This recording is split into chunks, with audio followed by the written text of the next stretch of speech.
Salut à tous, on se retrouve pour une nouvelle vidéo. Alors on se retrouve pas pour une nouvelle vidéo pour parler de ce clavier, un très moche qui a été peint pour essayer de donner quelque chose. Mais comme vous avez pu le voir dans le titre, le montage de mon ordinateur. Alors déjà, avant de commencer, je tiens à préciser que je m'excuse pour le mois sans vidéo, j'étais en vacances. Et que là, dans cette intro, ça fera aussi la fin de la vidéo, car je tourne cette début de vidéo un mois après le montage de ma vidéo, donc les autres scènes. Donc je vous montrerai un peu, voilà, vous voyez mes deux petits écrans et le boîtier. Alors là, vous pouvez voir vaguement l'intérieur. Je sais pas, la mise au point n'a pas l'air de trop vouloir se faire. Et vous pouvez voir ce beau bébé qui est en marche et qui éclaire bleu. Parce que les ventilateurs sont rétro éclairés et sont bleus. Alors, je vais vous expliquer deux trois petits trucs. Déjà, je m'excuse pour la vidéo, car la qualité va être moyenne. Sonore, normalement, ça devrait aller. Par contre, en termes de qualité vidéo, quoi, visuelle, ça va pas être top, car c'est galère de tourner une vidéo et en même temps de monter. Donc, vous verrez ce que ça donne. Je vous rassure, c'est pas des tremblements dans tous les sens. Et pour la fin de la vidéo, je tiens à vous dire que l'ordinateur, comme vous pouvez voir, marche. Donc j'ai pas fait d'erreur pendant le montage, hein. Que c'est assez vite, je crois. J'ai mis une vingtaine de minutes, 25 minutes pour monter l'ordinateur. Après, avec les plans, ça a pris plus de temps pour filmer. Et du coup, qu'est-ce que je peux vous dire de plus? Oui, cable management, j'en ai fait un peu. Et que je suis pas trop mal content. Bon, après, c'est pas mon premier ordinateur que je monte, hein, mais je suis assez content. Donc, je vous laisse sur la suite de la vidéo, donc le montage. Alors, tout d'abord, vous munissez de votre carte mère, vous tirez le petit loquet vers vous et vous le remontez pour enlever le cache.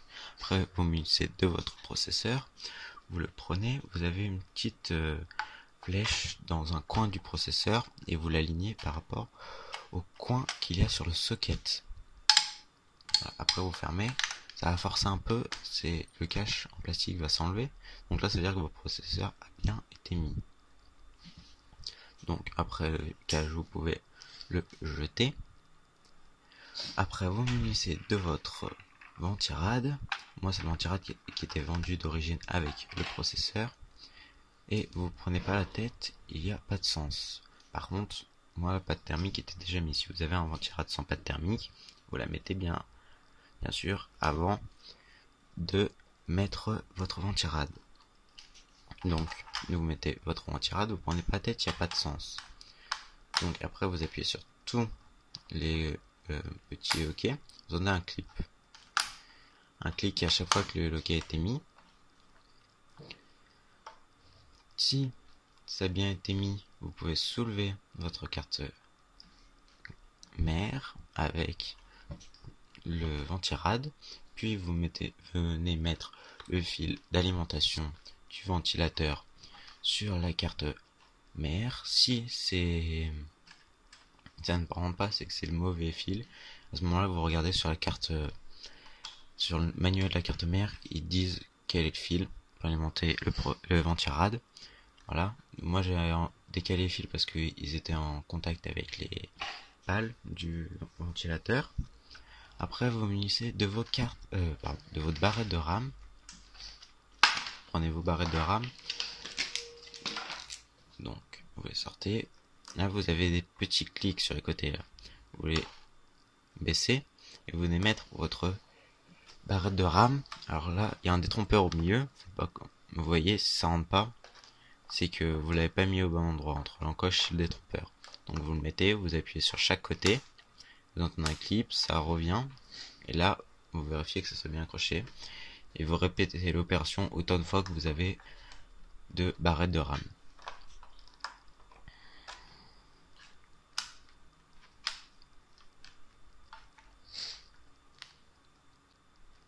Je les ai mis. Maintenant, vous prenez votre boîtier. Vous ouvrez la porte latérale. Moi, c'est la porte latérale gauche. Donc, vous enlevez les vis à main qu'il y a sur les côtés. Vous tirez la porte vers vous, ça l'enlève. Là vous pouvez voir tous les fils qu'il y a. Là, vous mettez les fils sur le côté, vous répétez cette opération autant de fois que vous avez de fils. Hein. Voilà, pour pas que ça vous gêne au moment où vous allez mettre la carte mère. Voilà. Après, vous le munissez en même temps que le boîtier, si je ne dis pas de bêtises. Il y avait des petits rehausseurs que vous venez visser, c'est comme des vis, pour rehausser la carte mère par rapport au boîtier. Vous en avez 9, comme vous pouvez voir sur la photo. Après, vous venez prendre la petite grille qui était vendue avec la carte mère. Du coup, vous la prenez et vous allez l'introduire à l'endroit où il y a un grand trou. Vous allez le voir tout de suite.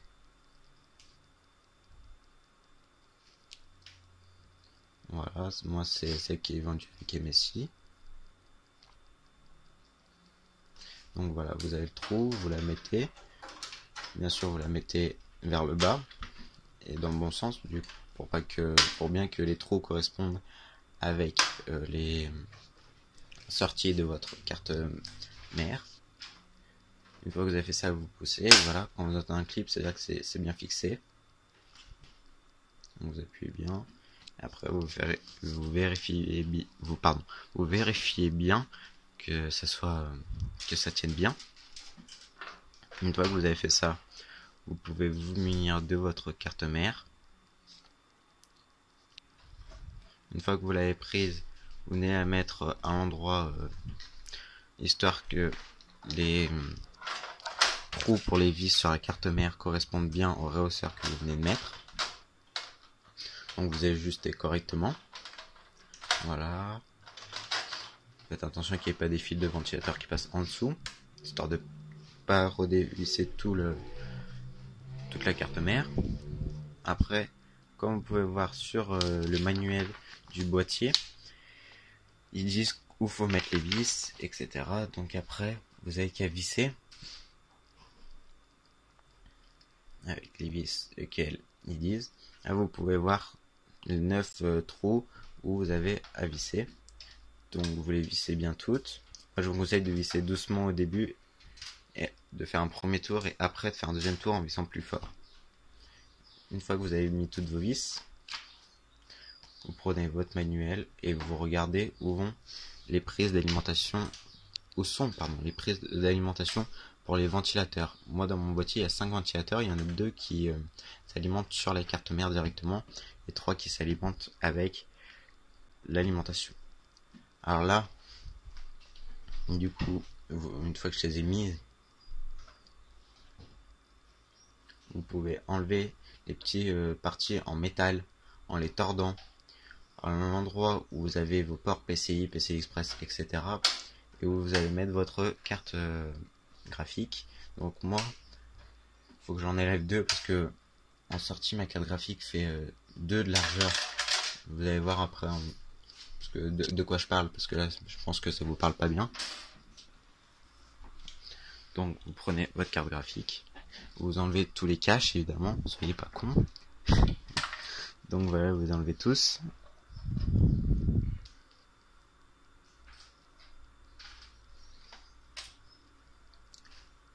Après, vous venez la mettre au bon port, PCI Express, etc. De toute façon, ça correspond pas si vous êtes trompé de port.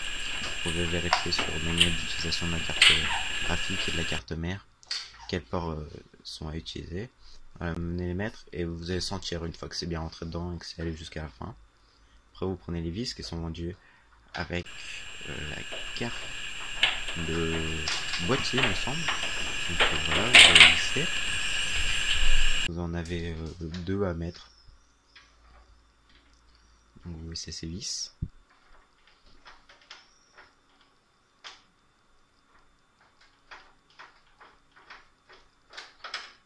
C'est pas très passionnant, mais c'est obligatoire. Voilà, vous vissez bien. Histoire qu'elle tienne bien. Voilà, là j'ai vérifié qu'elle tenait bien. Donc c'est bon. on va pouvoir passer à l'alimentation. Donc, moi, c'est une semi-modulaire. C'est juste 2-3 câbles qui vont changer, je vous expliquerai. Alors déjà, si dans votre boîtier, vous avez une grille, vous pouvez mettre le ventilateur de l'alimentation vers le bas. S'il n'y a pas cette grille-là, c'est pas le point que vous la mettez vers le haut, parce que sinon l'air ne sera pas évacué. Là, moi, heureusement, comme vous pouvez voir sur ces images, j'ai une grille, donc je peux la mettre vers le bas. Et là, maintenant, vous munissez des vis, qui étaient vendues pareil avec le boîtier, et vous vissez, vous répétez opération pour les 4 vis qu'il y a à mettre. Une fois que vous les avez toutes mises, vous munissez de la grosse broche qui est avec du coup d'alimentation, gros câble, et à la fin, il y a je ne sais plus combien de pins, mais il y en a, c'est la plus grosse de toute façon, vous pouvez pas la louper, venez la mettre. Parfois, il va falloir mettre un petit adaptateur qui est avec, ça dépend si vous avez une grosse ou une petite carte mère. Si elle a besoin pas beaucoup de courant, il faudra rajouter ou pas cette petite broche, hein. Mais vous allez vous en rendre compte que vous allez la mettre. Là, vous voyez ma magnifique touffe de cheveux. Voilà. Vu que le plastique était un neuf, j'avais un peu de mal à introduire, mais j'ai enfin réussi. Après, vous munissez, vu que moi c'est un semi-modulaire, du câble pour alimenter, là dans mon cas, la carte graphique. Donc, moi c'est des 6 pins, donc j'en ai deux. Je les mets, deux broches de 6 pins, donc je les mets. Voilà, c'est simple, hein.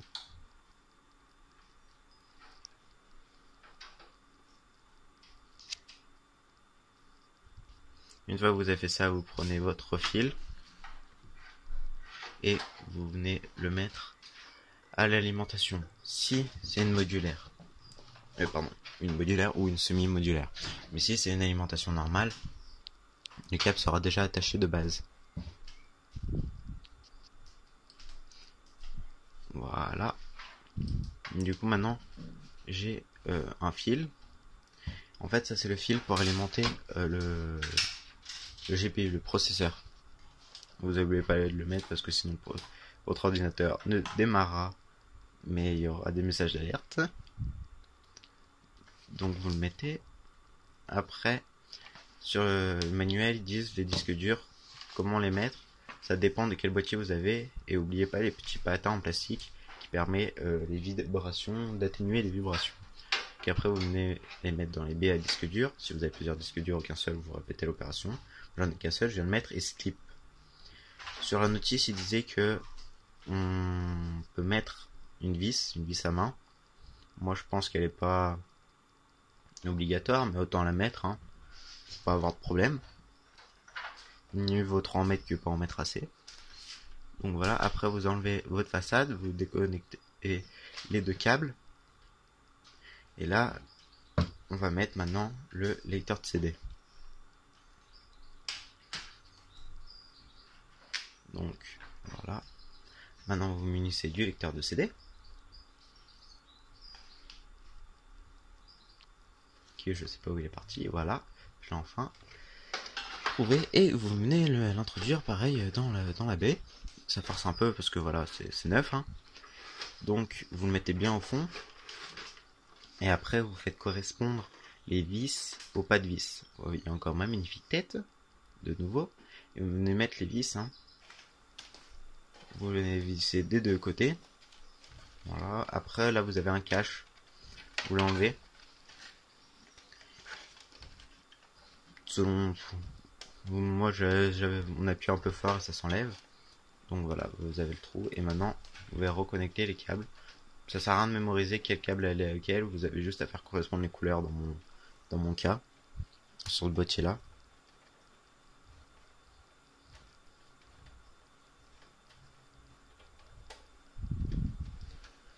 Voilà.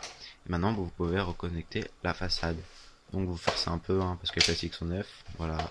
Vous ne pas comme une brute non plus. Voilà, vous forcez. Donc après maintenant, ça tient bien. tient correctement.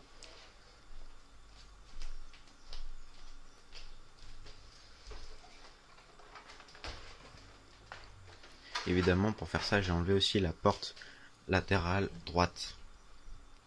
Vous enlevez les deux portes. Maintenant, on va mettre le câble pour alimenter, les câbles pardon, pour alimenter le disque dur et le lecteur de CD. Moi, pareil, vu que c'est une semi-modulaire, faut aller chercher les câbles. Hop, vous l'introduisez dans l'alimentation. Puis, vous voyez encore ma tête. Puis vous prenez et vous venez le mettre au disque dur.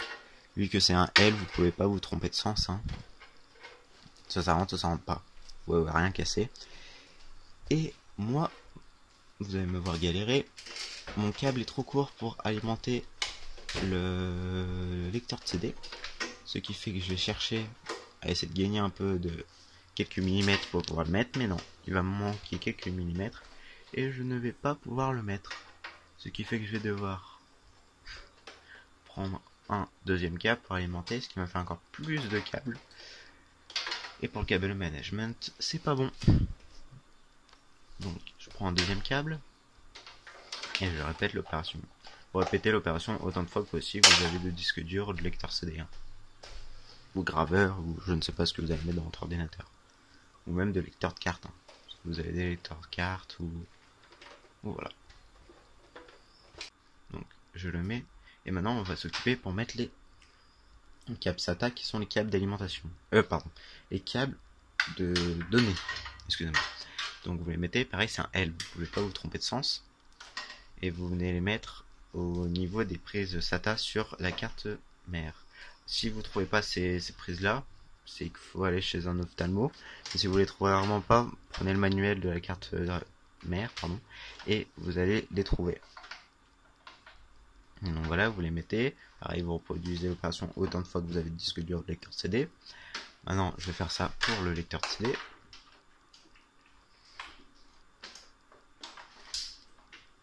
Voilà.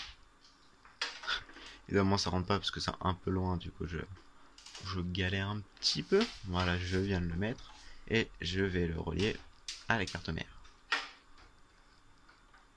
Vous voyez, il y a des fils partout, mais je ferai du cable management à la fin.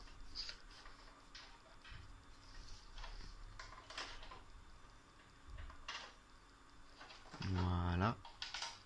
On pousse les câbles tant bien que mal. Et pour ceux qui se demandent, je ne veux pas vous montrer comment relier les câbles en façade, car ça ne va servir à rien. Un petit arrêt sur image, j'ai fait du cable management, vous voyez il y a déjà moins de câbles qui s'envolent de partout. Et pour les câbles en façade, vu que ça dépend de votre boîtier et que ça dépend de vos cartes mères, je vous conseille de prendre le manuel de votre carte mère et de regarder quel câble va à quel endroit. Et je pense que ça aurait pas grand intérêt de vous montrer où va le câble audio, où va le câble power, où va le câble reset, où va tel câble. Donc voilà. Vous avez juste à les mettre, évitez de tordre les pins, ça serait bien. Ça serait mieux pour vous. Du coup voilà, une fois que vous avez fait ça, vous remettez la porte. Et vous pouvez fermer le boîtier avec les vis à main. Évidemment, vous fermez aussi la porte latérale droite. Donc la gauche et la droite, les deux portes.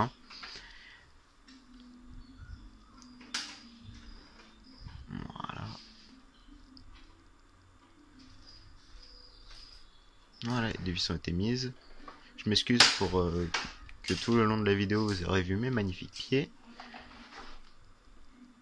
Et vous voyez encore mes pieds dans le reflet de la vitre.